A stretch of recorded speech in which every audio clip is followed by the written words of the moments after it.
Adventist History CarTalks with Pastor Kevin Morgan.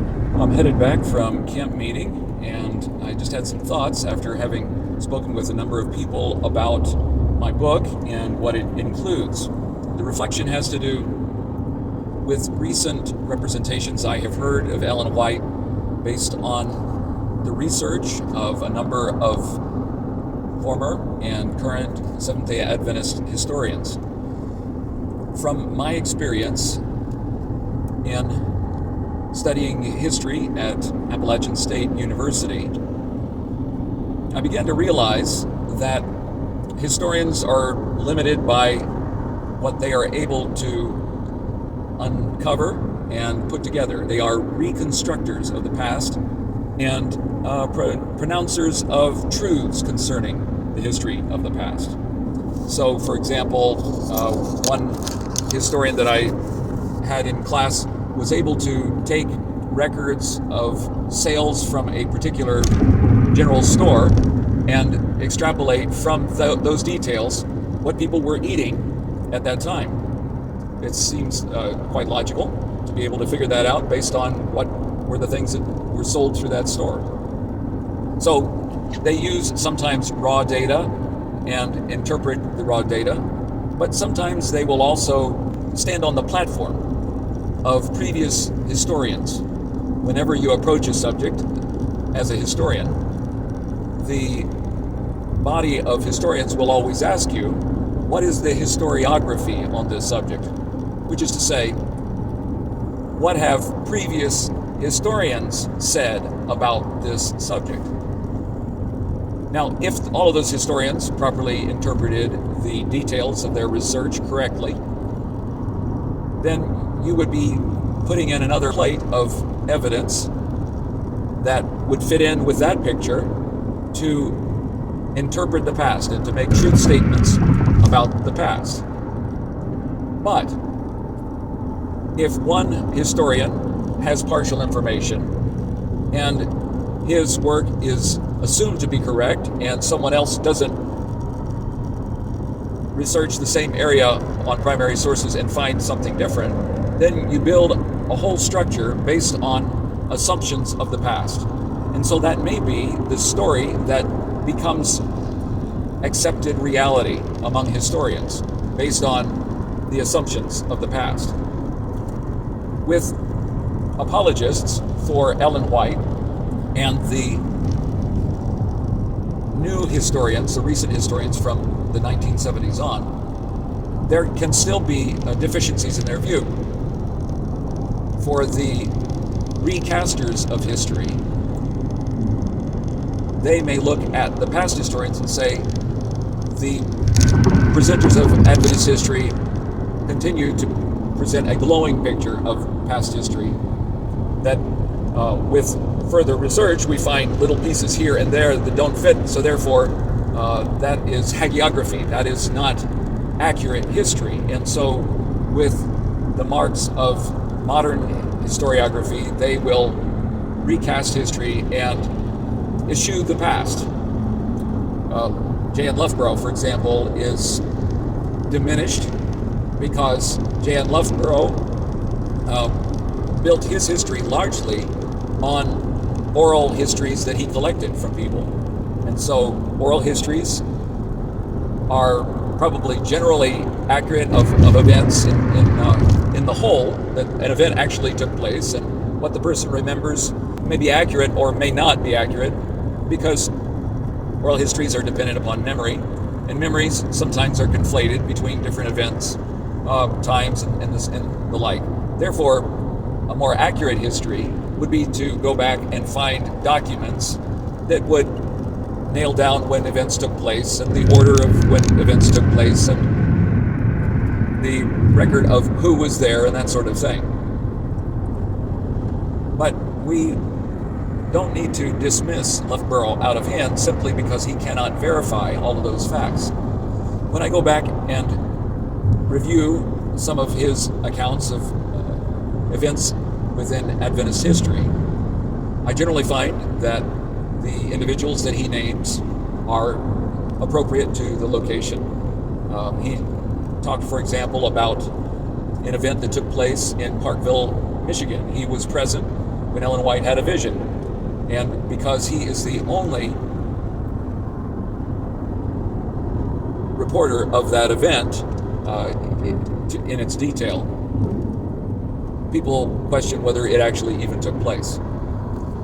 But if we look at that event from the individuals that are named and the corroborative information that we may find from Ellen White, mentioning she certainly was in Parkville and that she did have a vision there. She reports part of that vision to an individual, and later she and her son reviewed Loughborough's work for a second edition of his book, or a revision of his book, and they affirmed that that event actually took place. So in their thinking, that it was not made up out of whole cloth, it actually took place. And the earliest of Loughborough's comments on that event were just 5 years later, after the Civil War. He was recounting some of the remarkable visions that he himself had witnessed. One of those was the first one he ever saw, which was in 1852, and that was quite remarkable because it took place in Rochester after he had just accepted the Sabbath from the preaching of J.N. Andrews in connection with a vision or a dream that he himself had had, that had Andrews presenting the very things that he presented. So it was quite remarkable to him, and the biblical proofs were strong. So he had just accepted the Sabbath when he came to Rochester, met Elder and Mrs. White, and she went into vision, and the vision that she had was about some individuals, 3 individuals. One was he named in 1866 Brother R and Sister R, which I have been able to corroborate as being the Riggs. So this is not made up out of whole cloth. These are real people that are connected with the believers in Rochester. Riggs had been involved with the Adventists long before this time, and I was able to find him in his home, locating him in some previous Adventist materials. So I can verify one person after another that he talks about in that vision, in connection with that vision, which took place in 1852. But in the same article, he talked about the Parkville vision. And there he spoke of a doctor who was also a spiritualist who was present on the day. And that doctor, he does not name, but he describes the event in colloquial English. The man left after pronouncing, "She don't breathe." And then he went scrambling for the door, trying to get out of the building as they were saying, "What is it?" And he said, "Whatever it is, I don't know what it is." And so he was dismayed by the experience. So we can corroborate those things. And sometimes there are events where he describes something using somebody else's description. One of those is one I'm still tracking down. But a number of the features, this is a work in progress, and it didn't even find its way into the new book, Glory, Glory, Glory, simply because I was unable to identify the individual who was the main player in the story with his wife. When James and Ellen were working in Oswego, they had started publishing another periodical, and they were traveling to and from to deliver it to the printer. And while there, they held some meetings, and the story circles around a Brother M, and he's spoken of as Brother M instead of Mr. M or Elder M or something like that, because ostensibly he was previously an Adventist, but had relinquished his Adventist views and was working with the Methodists. And I can corroborate that there was indeed a special revival that was taking place in the town with a number of churches that were involved. Newspaper articles document that was taking place, and it helped to raise a number of Methodist members. So that was all good, but the story that he reported was that this Brother M had been absconding public funds, which I have not been able to verify. But when Ellen White takes up the story and she considers it to be a true story and repeats parts of it that he reported.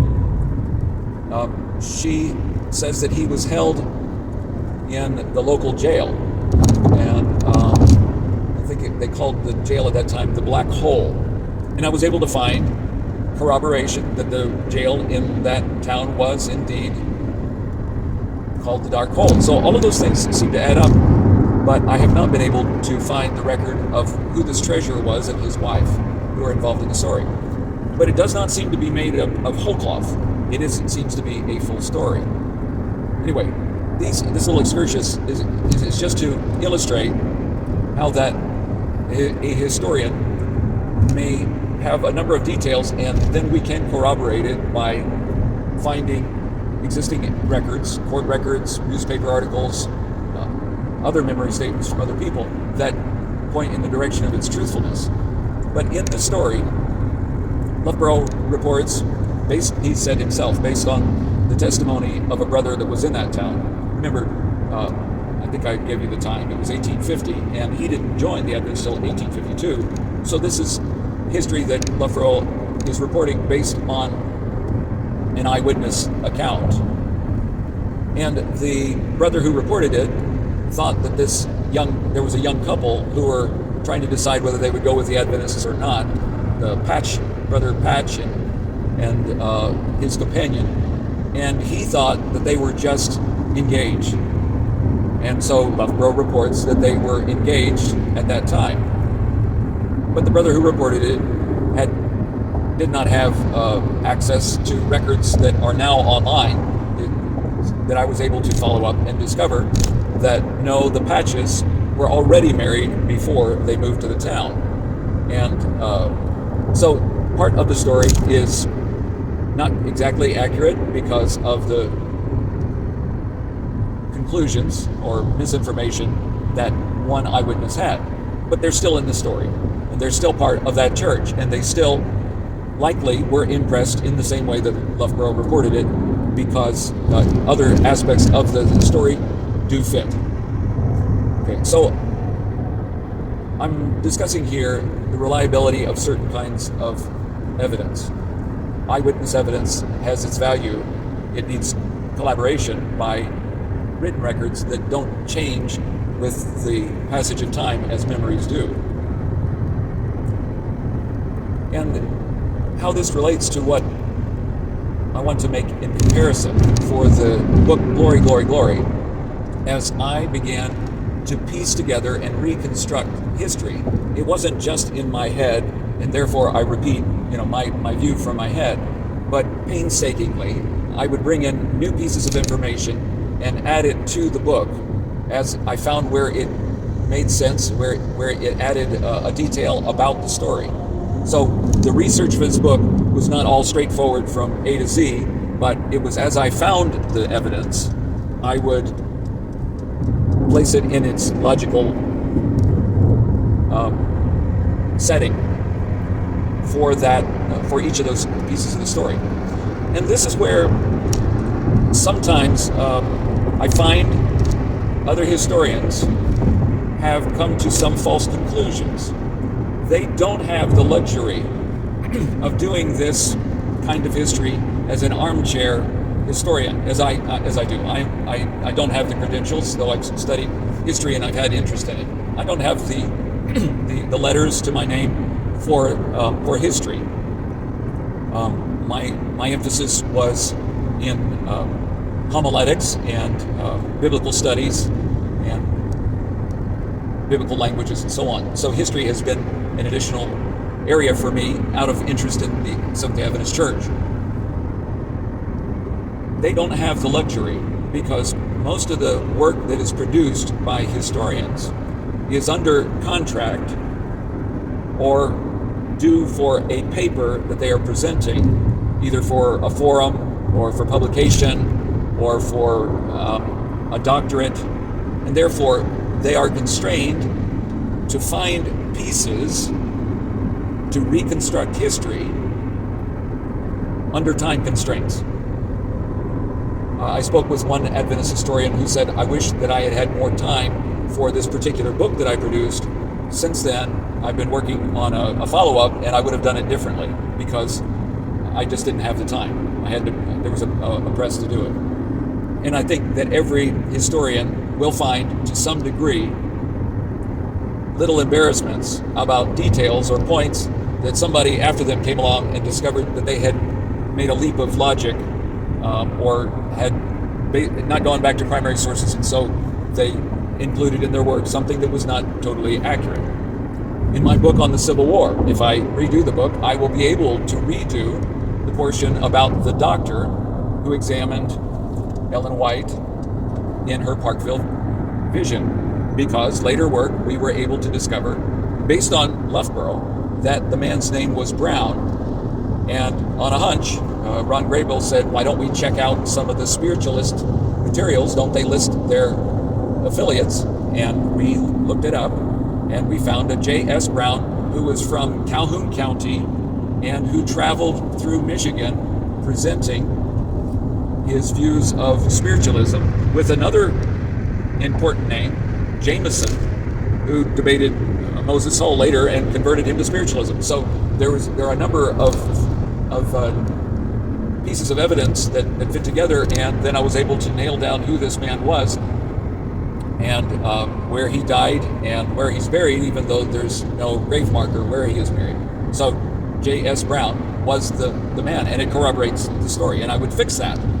And I think we would all have to do that, because we don't get everything 100% correct when we're trying to reconstruct the past.